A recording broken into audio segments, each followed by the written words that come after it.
I'm not scary at all. Okay.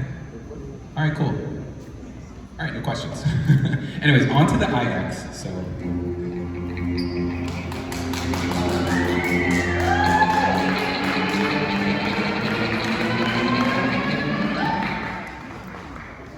So iX.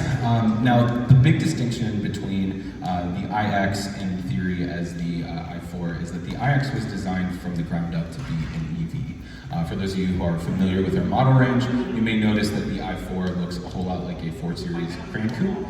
That's because they took the existing platform, the existing body, and kind of gutted all the ICE stuff out of it and fitted all of the electric stuff in there. That's why you still have things like a transmission hall. They just have places to put everything. But the iX, fully from the ground up, designed as an EV, lots of cool space in here. The interior in particular is my favorite aspect of the car. I think it's absolutely gorgeous, and if that's the standard that BMW is going to set moving forward into the future, I'm 100% okay with that. But getting into trims, again, 2 trims for this car as well. What you see in front of us here is the eDrive 50, and this is sort of, I guess, the quote-unquote base model. And this is going to get a 305 to 324 mile range. This is another advantage of being a purpose-built EV rather than a